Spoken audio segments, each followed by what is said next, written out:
Ensuite, celle-là, c'est ma préférée. Mais vraiment, bienvenue à toi sur ma chaîne. Aujourd'hui, on va parler des réalités surprenantes qui m'ont choquée, limite. Jamais que tu dois aussi connaître si jamais tu envisages de venir vivre aussi au Canada ou que tu es déjà là. Du coup, on peut se partager nos expériences. N'hésite pas du tout à t'abonner à cette chaîne parce qu'il y a des très belles choses qui arrivent. Donc, je t'en dis pas plus et on commence le vif du sujet. Et qui commente si jamais tu veux me soutenir.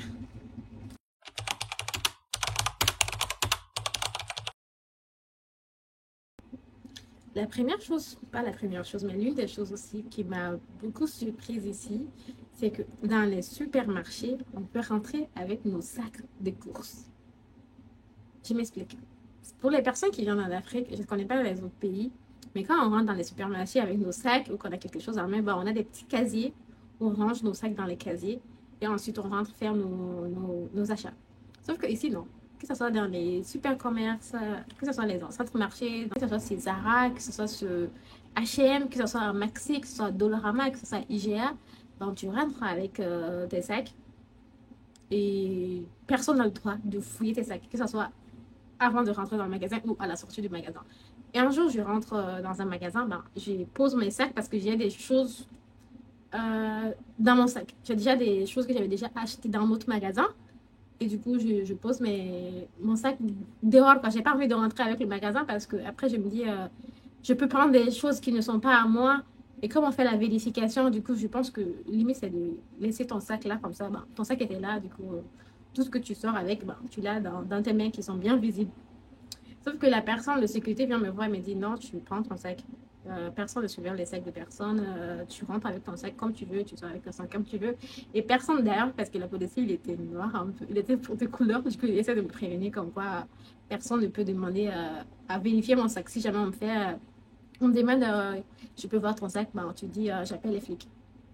Il n'y a que les flics qui ont le droit de les garder dans ton sac. Si jamais la personne te dit je garde ton sac et que tu appelles les flics et que les policiers viennent et que tu n'avais absolument rien sur toi, la personne peut être virée de son travail parce qu'on peut dire que c'est du racisme ou que c'est beaucoup trop de choses en fait. Le gars aussi, il était super inspiré. Lui-même, c'était de la sécurité. À la limite, il me disait même tu peux faire ce que tu veux. J'ai pas trop aimé sa façon de faire. C'est comme s'il me disait tu sais, on ne saura rien, tout ce que tu feras, ça reste avec toi. Je suis pas trop, je suis pas très sûre parce qu'il était quand même l'agent de sécurité du magasin. Bon, pas l'agent de sécurité, il était un peu le gardien parce qu'il y avait déjà aussi un autre agent de sécurité. Du coup, il me dit, c'est une personne maghrébien en fait. Et du coup, il me fait comprendre comme quoi personne n'a le droit de fouiller ton sac. Et après, même moi, je l'ai remarqué plein de fois. Des fois, même moi, je suis gênée parce que souvent, le jour où je fais mes commerces, ben, je les fais le même jour. Du coup, surtout quand je vais dans les strates commerciales, ben, il y a IGA, il y a Dollarama, ils sont au même endroit. Du coup, quand je vais dans cet endroit-là, que j'ai beaucoup de choses à acheter, je peux rentrer dans cette boutique-là et je vais peut-être rien acheter. Et là, je vais ressortir avec le sac plein. Et des fois, ça me dérange limite. Et des fois, même quand je suis à la caisse et que j'ai acheté des choses dans leur boutique, à chaque fois, quand je sors les affaires que j'ai achetées dans leur boutique, que je les mets sur la table, ben, le reste de mes affaires que je n'avais pas achetées chez eux, j'essaie vraiment d'ouvrir ça qu'ils voient que c'est pas de chez eux, mais c'est le même produit. Ils ne sauront même pas que c'est pas de chez eux parce que c'est le même produit. C'est juste que le prix est différent. Du coup, peut-être IGA, c'est plus cher. Du coup, moi, je vais acheter à Maxi le lait, je vais acheter à Maxi les œufs. Mais là, je vais venir à IGA et je vais acheter du pain. Et du coup, sauf que eux aussi, ils vendent ces produits-là. Du coup, ils ne sauront pas que tu n'as pas acheté là. D'ailleurs, ça m'est arrivé une fois, j'étais à la caisse libre et là, je sors des choses que j'ai achetées. Et, sauf que le reste, je ne l'avais pas acheté chez eux. Du coup, je ne le sors pas. Et j'ai mon sac et la fille, elle me regarde. Et je suis là, je ne l'ai pas acheté ici. Mais sauf que si tu te justifies aussi, ça fait comme si tu l'avais acheté là. Je sais pas du tout ce système-là. Je préfère que chez nous, quand on met nos sacs derrière, et que ben, tu viens, est-ce que tu as... Mais ici, je comprends aussi, parce que c'est pour ça que je ramène mes sacs avec moi, qui est la deuxième réalité surprenante ici au Canada, c'est que quand tu achètes des choses, ben, on ne te donne pas de sac. Tu peux aller dans une boutique demain acheter du pain, on ne te donne pas de sachet. Tu sors avec ton pain à l'air libre. Soit tu achètes le sachet. Même si tu vas dans un magasin et que tu as acheté des tonnes de vêtements, et, on te donne tes vêtements comme ça.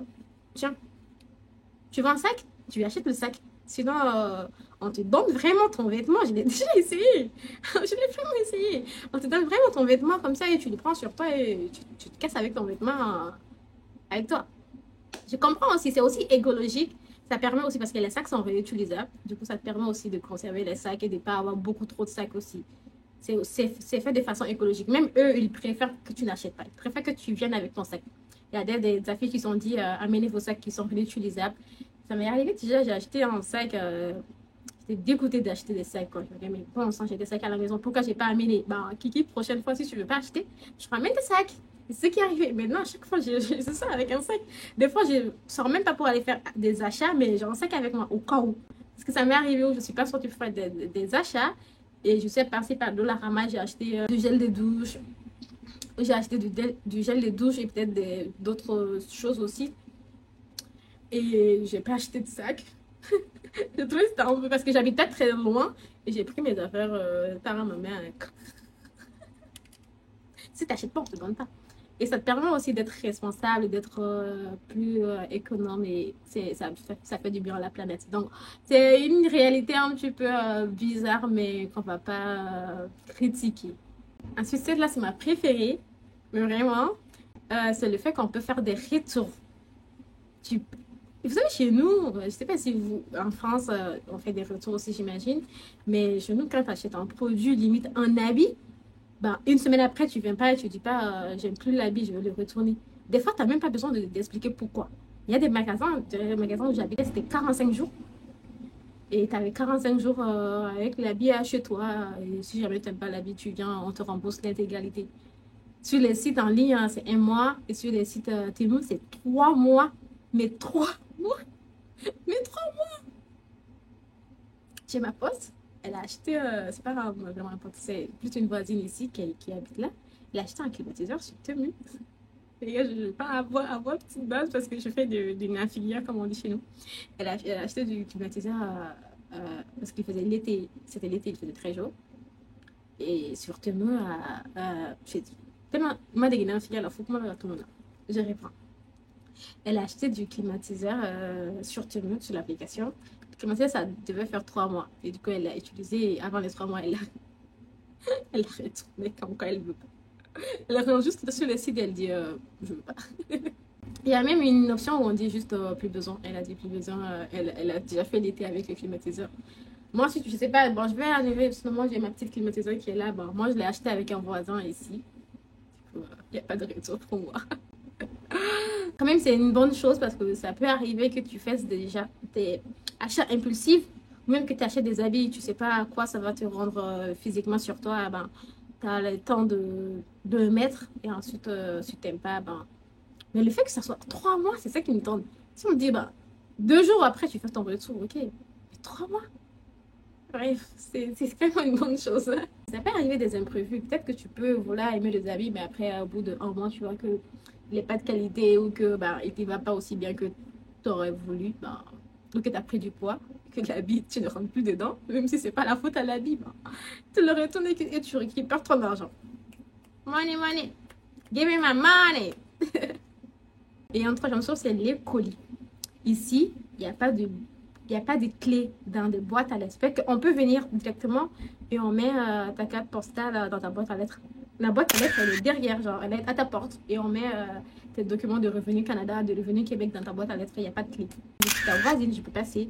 Je prends ta boîte aux lettres et je pars avec. C'est la façon de vivre. Et aussi, les colis, ben, il y a des colis qui sont livrés sans signature. On vient. Des fois, même chez mon amie, quand je pars là-bas, ben, tu rentres directement parce que elle habite dans un appartement. Donc, à l'accueil de l'appartement, bon, tu vois des colis entassés. Moi, j'habite dans une résidence. Du coup, directement, c'est l'accueil qui réceptionne nos colis. Et on va à l'accueil, on cherche nos noms. D'ailleurs, quand je vais à l'accueil, que je dis j'ai un colis, on fait ok, je rentre et je prends le colis et je sors. Ils ne savent même pas si le colis que j'ai pris, c'est à moi ou pas. Je comprends. Très sincèrement, ben, c'est aussi un niveau de confiance que tu as. Mais on se dit, ben, personne ne vole des colis, sauf que j'ai perdu un colis. J'ai vraiment perdu un colis. Je ne sais pas si le colis a été pris ici dans ma résidence. Je ne pense pas, parce que je pense pas. Peut-être que parce que ils m'ont directement remboursé. Peut-être qu'ils savent, qu'ils connaissent des choses. Mon colis a été perdu. J'ai envoyé un message comme quoi j'ai pas retrouvé mon colis. Ils m'ont dit d'attendre 24 heures de chercher. En plus, je le voulais tellement ce colis-là. Je le voulais tellement. Je l'ai cherché partout, partout, partout, partout. J'ai pas vu. Au bout de 24 heures, j'ai dit non, j'ai toujours pas vu. Ils m'ont demandé est-ce que je veux que ça soit un remboursement ou qu'on m'envoie le colis. J'ai dit envoyez-moi le colis.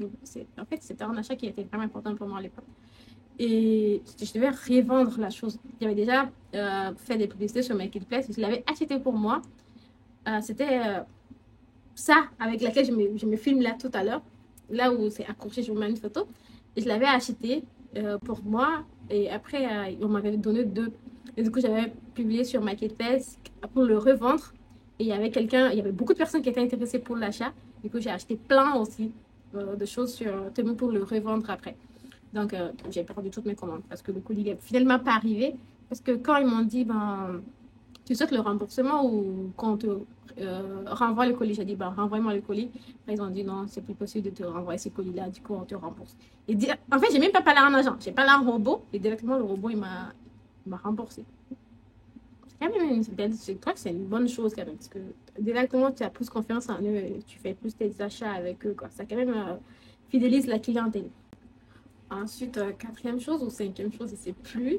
Il y en a aussi une que j'aime beaucoup aussi, qui est le respect de la file d'attente ici au Canada. C'est très respecté.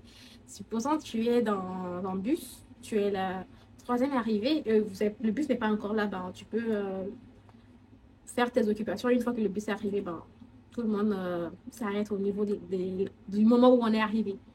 Et du coup, il y a cette file-là qui est vraiment là et qui est respectée, où tu peux avoir, surtout pendant l'hiver, pendant qu'il gèle, tu as tellement froid, tu veux rentrer dans le bus qui est chauffé, ben, tu restes parce que tu es venu avant des autres, avant des gens. Il y avait des gens qui étaient là avant toi, ben, tu attends que toutes les personnes terminent de rentrer et tu fais la file. Et c'est très respecté la file, c'est très respecté. J'ai jamais vu quelqu'un qui a détourné la file ou quoi que ce soit.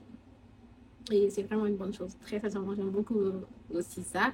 Et il y en a une autre aussi, c'est le fait de traverser la rue. Je ne comprends pas, mais ça me choque même encore aujourd'hui. C'est-à-dire que tu peux être dans un ruelle et il n'y a aucune voiture qui passe. Mais vraiment, zéro voiture. Tu vois aucune voiture à l'environ. À 12 mètres, il n'y a aucune voiture qui vient. Mais tu dois attendre qu'on te donne l'autorisation. Parce que s'il y a des feux, il y a aussi des feux pour les passants. Il y a un bonhomme blanc qui s'affiche pour te dire, ben, les passants, ils peuvent passer. Le bonhomme s'affiche juste 10 secondes. Il faut faire attention parce que si le bonhomme s'affiche 10 secondes, il disparaît. Et après, il y a un décompte jusqu'à 20, je crois, où les passants peuvent traverser pendant ces décomptes-là. Si tu ne comprends pas, toi, tu vois juste des décomptes. Tu penses que c'est les voitures qui passent ou que tu dois attendre. Mais non, le décompte, il est fait pour toi. C'est le nombre de temps que tu as pour passer. D'ailleurs, jusqu'à 0 secondes, tu peux passer. Mais au bout de 0 secondes, bah, directement, c'est aux voitures. Et il est l'hiver, il neige, t'as froid, il y a zéro voiture qui passe. Et tu as des gens, parce que quand vous traversez la rue, il y a de ce côté-là et de ce côté-là, et vous, j'aime beaucoup ça, où vous vous trouvez au milieu, et vous, en parallèle un peu, et vous traversez chacun de son côté. Et il neige, il n'y a aucune voiture qui passe à l'environ. Et vous devez rester pour avoir l'autorisation. Et personne ne sort du truc, quoi. Tout le monde. Des fois, je viens, pendant l'hiver, ça me choquait. Mais vraiment, on sort de l'hiver, on est fatigué. Je sors d'une énorme travail, de journée. Travail, ensuite, je suis allée à l'école. Je suis sortie de chez moi à 8 heures. Je suis allée au travail jusqu'à 17 heures. J'ai passé toute la journée debout au travail. Ensuite, je suis allée à l'école. J'ai fini à 22 heures. Je veux une seule chose. Je ne veux qu'une seule chose, manger. Et je sors du bus et je vois des gens arrêtés à l'occasion. Imaginez, ouvrir ma place. Il y a zéro voiture qui passe. Ben, vous restez. Moi aussi, je me dis, non, je ne veux pas être la petite vilaine fille du groupe. Non, je vais respecter comme les autres respectent aussi. Je veux pas. Maintenant, je ne veux plus du tout ça. Avant aussi, il y avait aussi la peur du jugement des autres, le regard des autres. D'ailleurs, maintenant, si jamais cette journée-là, parce que je ne sais pas si tu le sais, chaque journée, je pratique des choses inconfortables pour sortir de ma zone de confort. Avant, si jamais cette journée, c'est que je n'ai encore rien fait d'inconfortable,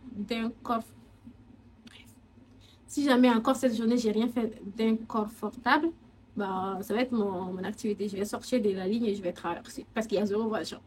Mais il y a des contraventions qu'on donne aux piétons. Et oui, il y a des contraventions qu'on donne aux piétons. Je ne sais pas c'est combien, mais si jamais un flic te voit traverser alors que tu n'as pas l'autorisation de traverser, tu payes une contravention. Je ne sais pas combien, je ne veux pas savoir parce que ça m'est encore jamais arrivé. Mais je sais que pour les vélos, 80 dollars. Quelqu'un m'a dit qu'il est passé avec son vélo et qu'il a payé 80 dollars. Tellement cher. Voilà, à tenir en compte ici. Une petite dernière chose qui m'étonne, pour dire que bah, c'est pas le pays parfait non plus, il y a des petites bizarreries. Et cette bizarrerie-là, c'est que les gens d'ici, ils ont souvent des chaussures sales. Je ne comprends pas. Je sais pas pourquoi. Je sais pas si c'est la hype ou c'est un truc cool. Pas cool, c'est pas cool d'avoir des chaussures. Mais quand tu es dans le métro et que tu baisses les yeux, tout le monde porte des chaussures sales. J'ai pensé que c'était moi qui a fait la remarque, mais l'autre jour, je regarde une vidéo de quelqu'un qui me dit que les Occidentaux sont reconnus pour avoir des chaussures sales. Anyway, je comprends pas la logique. Mais vraiment, et en plus, c'est communicatif, quoi. C'est qu'avant, moi, je lavais mes chaussures une fois dans la semaine. Les chaussures étaient tout le temps propres. Mais maintenant, je me dis, ben, tout le monde a des chaussures sales. Pourquoi tu te fatigues? Un premier juré, je lave mes chaussures, mais plus comme avant. Mais vraiment, c'est comme une... Ah, maintenant, c'est même repoussant, franchement. C'est repoussant d'avoir des chaussures sales. Mais c'est vrai que quand tu baisses dans... Surtout, pas les hommes, mais plutôt les femmes, d'après ce que j'ai remarqué. Quand tu baisses les yeux, ils ont des chaussures qui sont sales. Je comprends pas comment on peut sortir avec des chaussures sales. En plus, des chaussures blanches. Blanches et sales. Et c'est pas la couleur. C'est vraiment qu'elles sont sales. Je comprends pas. Je comprends vraiment pas. Si vous avez une explication à m'expliquer, bah, expliquez-moi. Ah, j'avais pensé à un autre truc qui était cool, mais là, j'ai oublié.